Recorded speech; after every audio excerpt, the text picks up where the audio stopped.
Hello and welcome to the Healed Approach podcast. I'm your host, Rebecca Heald, and in this series, in partnership with the Facade Collective, we are going to be focusing on the phenomenal women in construction, highlighting their pivotal roles in an industry where they lead with resilience and innovation. This is a celebration of their achievements and a call to action for true equity in traditionally male-dominated fields. Join us as we uncover the stories of these inspiring women, the challenges they've overcome and the transformative impact they're making. With every story shared, we're constructing a future where everyone has the foundation to build their dreams. Let's embark on this revolutionary journey together. Hello and welcome to the Healed Approach podcast, where today I am joined by Danielle Haskins. Welcome, Danielle. Thank you so much for being here. Thank you for having me. I'm looking forward to it. Danielle is one of the few people that I've had pleasure of meeting in person before we did this podcast. Fortunately, it was at a top 100 women in construction event hosted by the lovely Jo Britton. So we are actually on opposite ends of the country. Otherwise, we could have done this in person, right, Danielle? Absolutely. Yeah, absolutely. But Danielle is Head of Sustainability and Social Value at a building services firm with offices in London and Bristol. She's passionate about empowering girls to pursue careers in construction, supporting individuals facing employment barriers and fostering community engagement. She's got over a decade of experience dedicated to these initiatives. And it's MCS, isn't it, that you're working for? It is, yeah. Okay. And, I think Danielle has just got this incredible passion and energy. This is obviously why I asked her to come on the podcast, but it's also why she's been asked to talk at UK Construction Week on not just one panel, but is it 3 panels now? 3 panels, yeah. Which is amazing. So I am going to see you in person again next week. You are? Great. But can you tell us what panels you're talking on?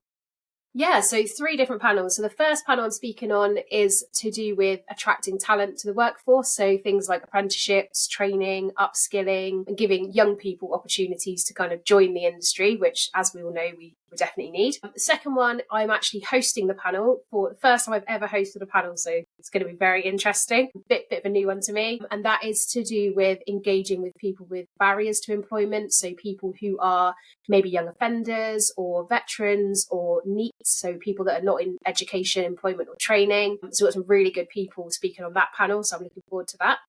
And then the third one, which is a new one to me, is to do with caring responsibilities and what it's like to kind of juggle childcare, children, obviously other caring responsibilities and hold down employment and what it's like for us, not just women, but men as well, and some kind of tips and hints that we can kind of help each other with to hopefully make that transition, into caring and having children that little bit more easy. I would.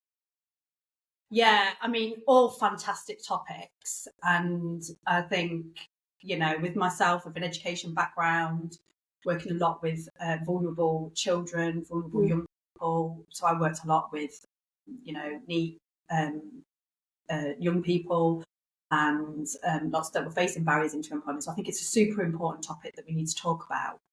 Absolutely. And, there are opportunities that we need to definitely build. And in fact, I'm going to Construction Week tomorrow, actually, talking to young people. But anyway, I also think the topic, though, about caring responsibilities is a super important one that we need to shed light on, because I think it's one of the biggest invisible barriers that women face in the workplace.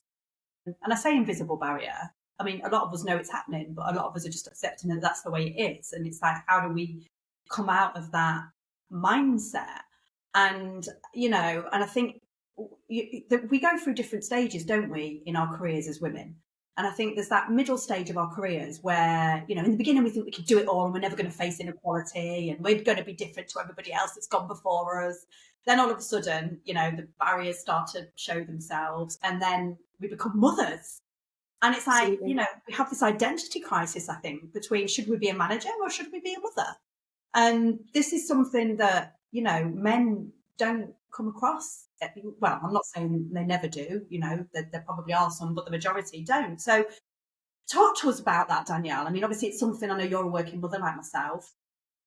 What do you think, needs to change and what impact has it had on you? I think the difficult thing is, as we know, especially if we're, you know, keeping this from a construction point of view, is the fact that construction has always been the same. It doesn't matter what we look at, what part of it, whether it's, you know, working mums, whether it's, you know, being able to take time off easily, being able to work part-time, for example. It's always been a really difficult thing to get out there. I remember way back in the start of my construction journey, you know, back 10 years ago, I actually wanted to be a site manager. That was always what I wanted to do. And the kind of the difficulties with me saying I have a young son and I can't commit to working full time, but I still want to learn. I want to be, you know, I want to do my level 6 construction management courses and things like that.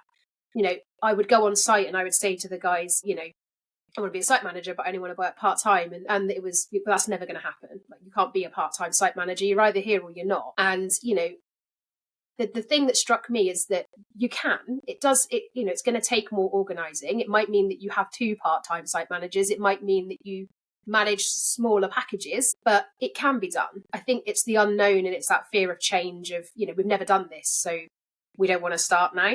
And I'm not saying, you know, lots of people are doing it now. And this, again, 10 years ago was a different time. So there are a lot more people, you know, giving that flexibility. And I think we have to be aware that people want to have children. You know, people want to, not just women, but, you know, men as well.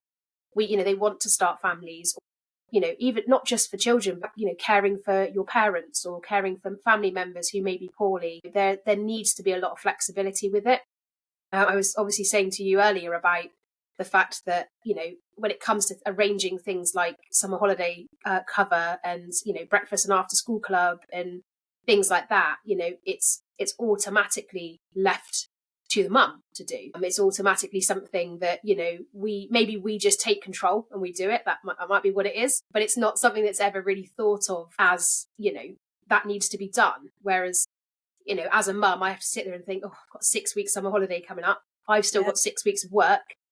You know, what's my plan? What do I need to do to make sure that my children have childcare? And I think, you know, you said about the kind of being a little bit archaic and something we've always done. We don't talk about it enough. Hence why this is important. And, you know, this panel session, maybe even just to get people thinking about, you know, their partners or, you know, someone else within the family who does all of that, whether there is something they can do to potentially help with that load of making sure that the children are cared for and it's not just solely down to one individual. Yeah, I mean, so many super important points that you've made there. I'd want to pick up on the one about the co-working, because I think that, again, I mean, you're saying it's happening. It's not happening. It's still not happening enough. There is still this idea that, you know, it can't be done, and it absolutely can be done. And we are seeing more of it happen in other sectors. Like my son, he's being taught by two teachers who are, you know, obviously sharing responsibilities. And, you know, we can't just go, oh, well, it can't be done in construction. It can be done in construction. You know, it absolutely can. And like you say, it's just let's just try something and do it a bit differently. And, you know, there is a lot of, I was reading about this recently. I was reading about, I think, a couple, 2 women who had decided to co-manage. It was in, I can't remember, it was in the construction industry. And there was a lot of like, well, how do you do it? How do you manage, you know, in the same way? How do you make sure that you're treating people, you know, anybody that you're managing in the same way as the other person and all that stuff? And it's like, well, this is where we are, you know, again, highlighting this issue around communication, you know, because the communication is key in all of this. And I think we're not doing ourselves a favour by just saying, oh, we can't do this, because actually if we communicate and we listen to each other and we connect with each other, then all of these things wouldn't be so difficult, would they? No, absolutely. No, 100%, I agree. And I think you're not going to know until you try. You know, it might be that the first time you decide to give a kind of managerial on-site role to, you know, to people with caring responsibilities, the way that you set it up doesn't work. You can't just say, well, it doesn't work. It's just that way that you've done it doesn't work. You know, we've said before, we have multiple projects across the UK and the world that are 24-hour construction projects.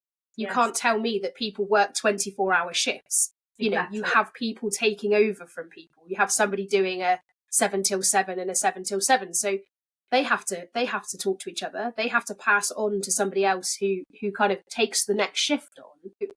Why would it make a difference if somebody needed to work 9 till 3 or 10 till 3 in order to kind of drop children off and pick them up from school? There's no difference from that person handing over at 3 o'clock to somebody who, is either already on the project, who's just going to do the last couple of hours, or potentially starts at lunchtime and works till 7 or 8 o'clock, because they think, well, actually, it makes sense to hold the site open for a couple more hours, or, it definitely can be done. I think the scary thought is the fact that that person has responsibilities. It's not a requirement of the job to be running 24/7. And, you would need somebody working those long shifts all the way through. When it comes to actually, I just need to be able to take my children to school. That's when it becomes a bit more of a barrier. It's more like you need to be committed. We're all in the office at 7 o'clock. You need to be in the office at 7. Do I though? If there's 5 people on that site already, do I need to be there at 7 o'clock? No, I don't. Unless I'm the person in charge of inducting people and opening the site up, I don't need to be there first thing in the morning. I can set my guys up for the next day. I can make sure they know where they're going. So when they get there for 7 o'clock, they just get started. And when I show up at 10, because that's what time I can get there, I go down, I meet them, I make sure they're on, they're doing what they're supposed to be doing. There's always going to be somebody on that project who can handle that little bit of workload just before you get there. And I think it swings and roundabouts. If you can work a couple of hours later in the evening, fantastic, or whether that's at home or whether that's on the site. The one thing that people forget is just because you're a parent, like, work doesn't stop. So if I need to drop my children off at 9 o'clock and I can't be in my office till 10, my day is not 10 till 5. My day might be 10 till 5 in the office, and I will come home and I would happily do that extra 2 hours that I'm paid for in the evening once they've gone to bed, so that for my own peace of mind, to catch myself up, but also because I'm paid to do those extra hours. And I think if you've got that flexibility to allow people to do that, there's no reason why you shouldn't. And my biggest thing is that it's a change. It's a scary thing. We haven't done it before. We don't know how to go about it. And I think that's the hurdle that we need to get over, is that it can be done. It just needs some thinking about. Absolutely. And I think, again, it is coming out of this mindset that we've got to work in a particular way, and also getting away from, because, workplaces, and particularly, male intensive industries like construction, are gendered. There is still this idea that the ideal worker is a white man of a certain age without any care and responsibility. Now, we're living in a world where, more and more men are sharing responsibilities. They are single fathers. I get asked all the time, and I've spoken about this, and I mentioned this to you before, yesterday, last week, I can count. Well, I can't count. That's not true, actually. I can count the amount of times each week I am asked, how do you do all that with kids? And I'm like, do you ever ask their dad how he works all over the country as an electrician, how he does it with kids? Yeah. Do you know what I mean? And to be honest, though, I am usually the one, like you say, who's ended up, sorting out childcare, in the holidays and all that kind of stuff. All this is doing, though, is adding an extra, it's a third job, it's a third responsibility that women are having to take on. And it doesn't, what I'm saying is, it doesn't just have to be like that anymore. No. I hear time after time, I'm talking to people who come out of the industry once they have children because they just don't fit anymore. And 100%. It's so sad. And we are wasting, and this isn't just site people. These are people in architecture. These are people in planning, who, again, the expectation is that they're going to be bums on seats, 8 till 4, 9 till 5, 7 till 3. And it's like, we're not living in a world like that anymore. We should be valuing the diversity, the cognitive diversity that people bring. We shouldn't be valuing the fact that they can give us every hour of every day. Exactly. A prime example of this is at the moment, my partner's looking for a job, and we're having to look at that in terms of whether his job fits with my job, in terms of, looking after the children. As I've gone through construction and risen to the level that I'm at now, I have more responsibility, more travel. I work full time rather than part time. Like I used to work part time for the children, I work full time now. So I have to make sure that I have that cover either from him or from, my mum or dad or from a childcare provider. And we're looking at responsibility roles and I'm going, well, I don't know if you can do that because you need to be based from site and I need you to have flexibility to be able to, take the kids to school when I need to get the train early in the morning. And that's one thing that, as a kind of a couple in a relationship that we shouldn't necessarily have to be looking at. He should be able to just apply for a job, go and do the job, enjoy the job, and it shouldn't really have an interaction with my job. But that's where we are at the moment. We're having to go, well, hang on a second, that requires you to be based from a project all day and you have to be there at 7:30 in the morning. Well, what about if I need to get a train at 7:00 in the morning? What am I going to do then? I can't expect my parents to be up at 7:00 in the morning and looking after our children because they're ours, not theirs. Yes. And nothing's open at 7:30 or 7:00 in the morning. I know my children's childcare setting opens at 8, which, is quite late really in the grand scheme of things because most people want to be at work then. So yeah, and that's the thing. So I'm looking at, what opportunity do I have if I need to be on a train at 7:00 in the morning, or God forbid earlier than 7:00 in the morning, and he needs to be on a construction project for 7:30 in the morning. What do I do? But there's no option there. So I'm having to consider that in terms of that employment. And I think, again, the flexibility could be there. Obviously, we don't know until he goes for the job and asks whether that's a problem. But in our minds, we already know that asking for that before you've started is kind of a no-go. And it's a no-go because we've said that, it's that ingrained, we don't really want to ask for that because that's not something we should be asking for. We should just be able to sort it out. But when you do throw children into the mix and, having to figure out childcare and getting them to school and things like that, it has a massive impact on what you can physically achieve. And like I said, it might even just be travelling. It might just be going to London for the day. But I don't want to be the one that always has to get there at 10:30 because my train is later than everyone else's because I have to take the children to school and the rest of my team are there at 8:00 because they don't have to do that. It then makes me feel bad. Like I shouldn't, obviously, as a mum, I shouldn't feel bad, but I do because I feel like people are going, here we go, she's rocking up at 10:30 again, like meant to start at 8. And she's, in my head, that's what I'm thinking. Judgment, Yeah, absolutely. I feel like I have to pick between my own children and my job, which is not forced on me by my job, by the way. My job, I'm very lucky, incredibly flexible, but I still feel in myself that other people think just because I have children, I have the freedom to just rock up whenever I want to. And I'd love to not have to think about that. I'd love to be the same as people that don't have to worry about that. But I have to worry about my children and I have to make sure that they're taken care of, they're at school, they're being looked after by somebody. And sometimes that's what means I am later than other people for meetings or, to kind of get into London, just purely because that's something I have to consider. I think the point here is that it shouldn't be, and you mentioned about this mum guilt, which I've worked really, really hard to overcome. And it still does crop up, but sometimes I'm like, put that back where it needs to go, because I've made a choice. I've made a choice to be, and I've made a choice because I want to make a choice, but it's not easy. And we have a choice. If you don't want to go and be a full-time working mum, fine, don't. But if you want to be, you should be able to do it without having to have all this extra stress. Mm-hmm. And I think, it shouldn't just be your responsibility. We shouldn't feel like it is, and we shouldn't be in environments that make us feel that way either.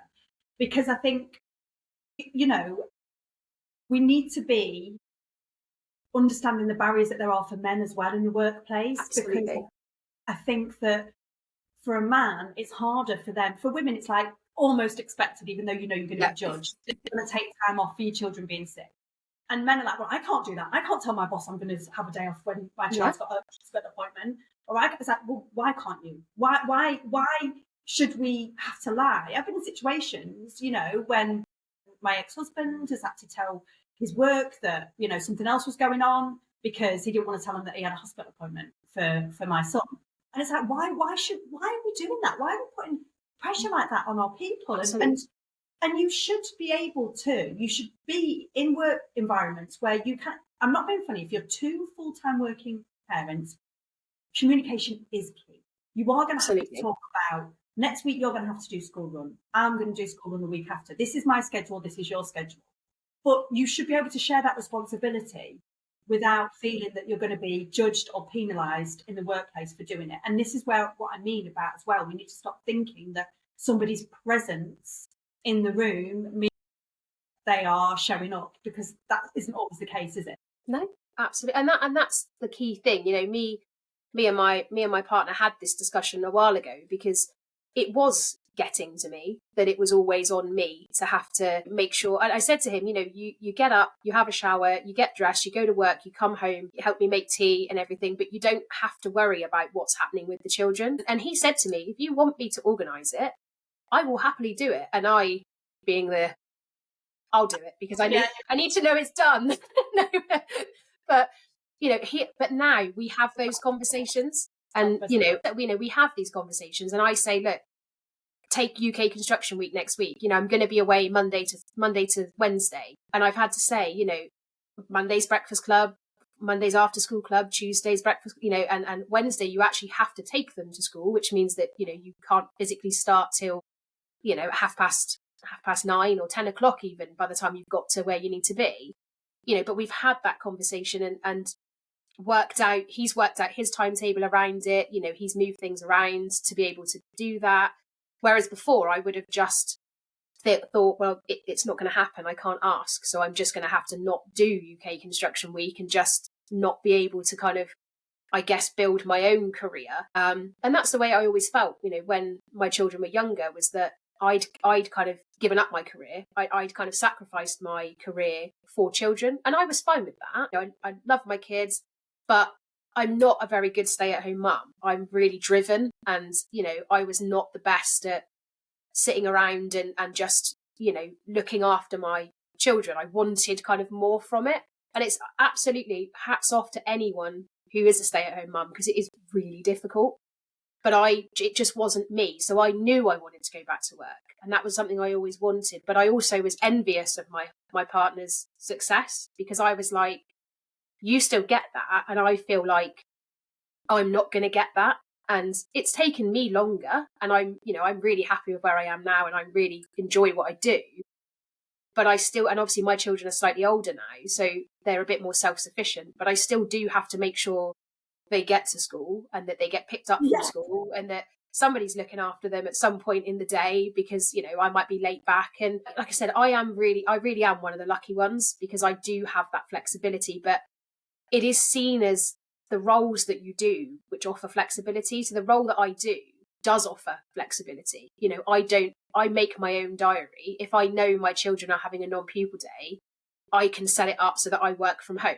I'm able to do that, to give myself that flexibility. But there are roles out there, like we've discussed, especially, you know, project specific, on-site, need to be in the office roles, where that's a lot more difficult. And I think that's where the change needs to happen. It's all right giving flexibility to, I guess, the roles where you would assume the majority of women would be in them, i.e. administration, HR, you know, things like that, where you have a bit more flexibility. But actually, if you've got a female site manager or a female project engineer or a female architect, you know, or even a male, it doesn't have to be a mum, could be a dad with solo, you know, parenting responsibilities. There's lots of those that I know as well. It's really difficult when you're in that role that's never, ever been flexible. It's always been boots on the ground, 7:30 a.m, packing up 5:30, 6 o'clock at night, everybody on board, everybody's doing the same thing. To then have to go in and say to your manager, you know, I have these responsibilities now, whether it's children or, like I said, caring for elderly parents or relatives, to have that conversation. It shouldn't be one that you are worried to have, but I know people are. People are scared to have those conversations, to say, I need some flexi time. This is what I need, because their automatic thing is that they're not going to get it. This does come down to leadership. You know, 100%. You know, I think, because, I mean, I did a little video earlier actually, because I talked about how we shouldn't feel that we've got to hide aspects of our identity or our, you know, of our life We shouldn't have to hide it away at work. Now, I know that happens a hell of a lot in the construction industry, and it can be to the point where it can be quite dangerous and frightening to show aspects of your identity. That has got to change, because it's like, if you don't feel safe to be a certain way, to act a certain way, to dress a certain way, then your leader, your line manager, needs to be saying, what can I do to make this safer for you? What can I do? And this isn't just about equality, this is about equality for everybody. What about, same-sex relationships, okay, that have parental responsibilities as well? Absolutely. Everybody should have. And I do think, like I say, it is about changing that environment and making, for me, it is difficult because I was like you, and I, like most women, it was always like, no, I need to take responsibility. I need to be the one that organises the kids. I need to be, and to be honest, there is still an element of that. But I got to a point where, my ex-husband would drop the kids off when he went to work in the morning so that I had to get them ready and go to school because his work was more important. And I got to a point where I was like, this isn't happening anymore. This isn't happening anymore. I can't, it had to change and things had to change. So we do have to take responsibility, as individuals, but we don't have to change who we are or fix who we are. We just have to have those conversations. Absolutely. And know that workplaces are going to accommodate that. Yeah. And I think, I was going to say, I think that the problem that we have sometimes is as we go up in terms of line management, in terms of hierarchy and at that level, the expectation, I think, is a lot of those people are maybe slightly older. So they've got that mentality that we've always had in this industry, is that, women take on more of the caring responsibilities, whereas the men go out and earn the money and do the work. So I'm not saying that's everybody, but I think it is quite prevalent in this industry for sure. And I think, but if you look at it, the majority of those people have children. So, it's not like they are white men who have never had children, who are single, who've never had caring responsibilities. Maybe it's been different as they've grown up. I know, speaking from like even my mum and dad's perspective of, my mum didn't go back to work until my youngest brother was in school. She was a stay-at-home mum. My dad worked 7 days a week, earning money. That was just what happened back when they were growing up and when they were young and when me and my brother were young. So it was something that was an automatic, that's how we do it. But as times have changed, things are trying to change, but people's mindsets are not. And that's the thing. You've still got this, women belong in the kitchen perspective of everything. And, that is thankfully slowly beginning to disappear. I know you still get the odd joke of people are always going to mention it and bring it up and, hardy ha.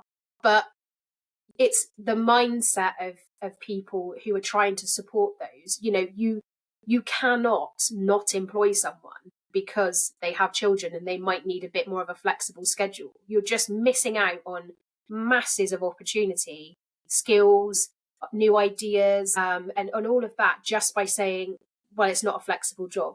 Why is it not a flexible job? Have you ever tried to make it flexible, or are you just outright saying it's not flexible? We need to stop making those judgments as well as people. Absolutely. Because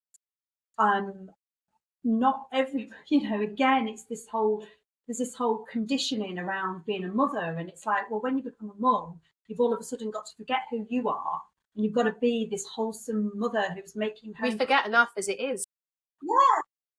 Yeah, exactly, yeah. My memory was great once upon a time. But yeah, and it's like, like you, I used to feel so much guilt because I wasn't that mum that really loved sitting and playing with, with cars and what have you. Like, I used to think I was a bad mum for that, but now I think, no, I'm not a bad mum. I'm showing my child a different way. And Absolutely. Why should I be judged because of that? You get judged internally, you get judged by, you'll often get judged by your partner, you'll get judged by your parents, you'll get judged by your family, you'll get judged by your colleagues, and you'll also get judged vice versa. So you're judged as a man if you want to be more of a, if you want to be more present. More present, absolutely. So it's this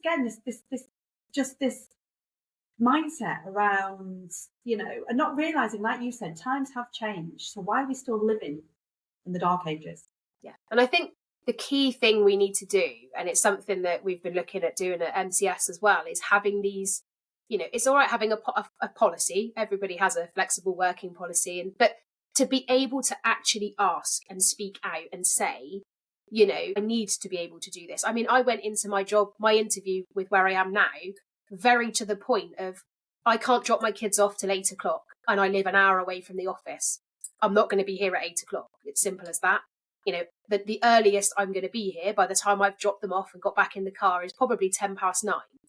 If you're fine with that, I'm fine with that, but I had to be open and say, I could have, if they weren't the right type of company, they could have easily have gone, you're not the right person for this because we're all in the office at 8:00 and there's no exception. But, they were fine. They said, what it's your, you do your job.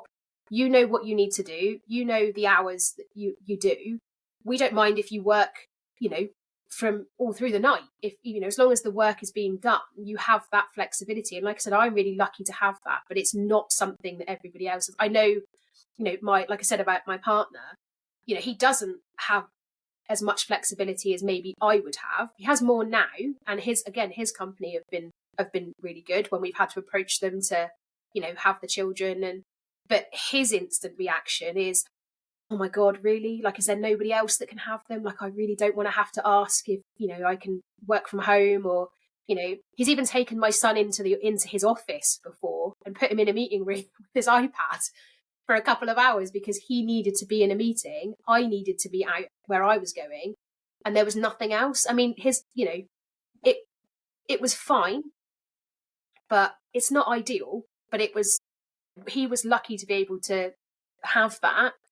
But the panic you feel as parents when your children are ill to go, I have to weigh up now, is what I'm doing at work more important than my children being ill?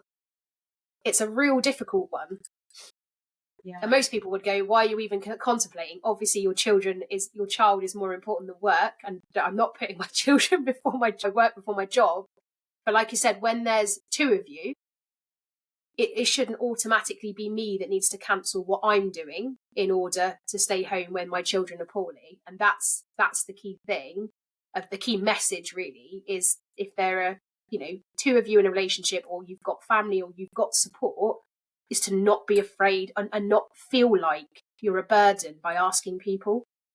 Yeah, exactly. And then exactly like we said before, it all comes down to leadership. And I love what you said there about, you came to the interview, you were upfront and you were honest, and they took that on board. And this was a point I wanted to make earlier, actually, because I think a lot of the times you have, especially in construction, you will have an organisation that have a blanket policy. Like, no matter what role you have within the company, you've got to be in the office. You're not allowed to work from home. And I'm like, that is honestly, and it's not. And I get why they've come to that conclusion. But really, if you feel that you have to come to that conclusion, there's some work that needs to be done on your culture. Because obviously, if you don't feel that you can trust your people don't feel obviously that they can trust you. And, we should be looking at the ways that we can support each individual. We think that that's going to be hard work, right? But actually, if we're leading in the way that we should be leading, it's not at all. No, absolutely not. No. And that's the thing, we've learned through COVID that people can work from home. We've automatically gone, right, COVID's over, everyone come back to the office. Well, that's fine if people want to do that. I mean, I've got loads of colleagues who I know would hate to work from home. They absolutely love leaving their house, going to the office, coming home from work and being out of the house. And that's great. Like, that's absolutely fine. If that works for you and it's what you want to do, amazing. But we've learned from COVID that we can tailor roles, and people have been doing that since COVID, having that flexibility to do a day or two a week from home. And I know, and I'm sure other people will agree with me, that I am way more productive at home when there's nobody around me, because I'm really easily distracted. So if I'm in the office and I've not been in for a week and I've got people asking me questions, they've gone, oh, I haven't seen you for a while, can you help me with this? And they're not emailing it to you, you're not writing it down, and you're kind of getting filled with lots and lots of things. You become overwhelmed then. And I don't want to go in the office, because every time I do, I become overwhelmed with people asking me to do things. So being able to split that work and home balance for me is essential for me to be able to do my job to the best of my ability. Because There's no way on this planet, if someone asked me to write a sustainability report for MCS, I could do that sat in my office. I just wouldn't be able to focus enough to do that. Whereas I can shut myself away at home in my little study, nothing around me. My kids are at school, I've got nobody in the house, and I can actually focus on that. So having that flexibility is a huge benefit to the company because it means I'm more productive. So we're tailoring that back to childcare. Even if my children are off school for being poorly, I'm not sat at my son's bedside all day not doing anything. I'm still working. I'm just working from home. You've still got my laptop out. I'm checking on him, obviously making sure he's okay, taking him to the doctors if needs be. But usually he's lying in bed reading a book on his iPad, something like that, that's keeping him occupied. And I'm still focused on my job. I'm just not doing it from my desk. I'm doing it from my sofa or my office or my kitchen table, but so I'm still doing something. So I think that's another thing that, when we're looking at giving people those opportunities to be more flexible, I personally think, and it might not be the same for everybody, but I think people are think you can get more out of a person by giving them that flexibility to be able to do that, by saying to them, like, yes, if you need to work from home to focus on something, that's fine. It's not going to be at the detriment to the business. If anything, it's going to be the opposite. The results speak for themselves, and if you've got the right culture from the inside out, then you're going to be attracting the right people, you're going to be retaining the right people, and you're Absolutely. going to have that trust and that psychological safety. You work well doing your report at home, shut away in your office. Some people might need that noise and might need to be in the office to do that. We shouldn't say this is the way it has to be. It should be, this is what I need from you. This is the outcome. Now, as long as you deliver it on time, how you do it doesn't matter. That's Absolutely. leadership. And 100%. why are we so terrified? I get it all the time. Well, this flexible, how do I do it? And I'm like, there needs to be worked on kind of what's going on with your organisation and how you're leading and what have you. So, and the point that I think, that we come to here is it's about fixing workplaces. It's not about fixing. Absolutely, 100%. And it really is. And I think, a lot we talk about, the way the business is and leadership, they see people working from home as just having the day off. They're probably just, sit watching the telly. They're not really doing anything. We don't know what they're doing. We can't see what they're doing. And Sorry. Yeah, no, that's okay. And I think for me, that's a key thing, that the trust is a massive thing. You have to trust people. There's no point employing people that you don't trust, because otherwise you will just have that work ethic of, if they're not here and I can't see them, they must be doing nothing. And it took me a long time to overcome that. That's the reason I was so prolific on LinkedIn, was because I thought if I posted every day what I was doing, my company could see that I was working. And obviously in my own benefit now, it's grown my LinkedIn, and it means that, people can see what I'm doing. But the reason I started it way back when I did was to prove that I was actually doing my job when I wasn't in the office. And that was the only reason I ever started it. Thinking back now, that's the fact that I even thought I needed to do that seems ridiculous, but I honestly did feel like I had to prove that I was doing something when I wasn't in the office. So again, it really is that it's the leadership, it's the company saying, we trust you. Like, if you need to work from home because your children are poorly, or you're looking after your mum who's recovering from treatment or anything like that, we trust you that you will do your job when you can do your job, and if you need that time, and if you need to be more flexible for a couple of weeks because, you're helping someone or supporting someone, or your child is poorly, we shouldn't be afraid to be able to go and ask that question and fear that someone will say no. I think it's great that you do share what you're doing. But I think it is a shame that you're having to do it. But I think this again is another issue. It's another topic. But again, it's about this whole idea of having to prove your worth. And I think this affects so many more women than it does men. I'm sorry, but that's the reality. I agree. And, because we have to work. This whole idea that we're living in a world where meritocracy exists. No, it's not. It's not true. Women do still have to prove themselves more than men. It's very rare where they don't.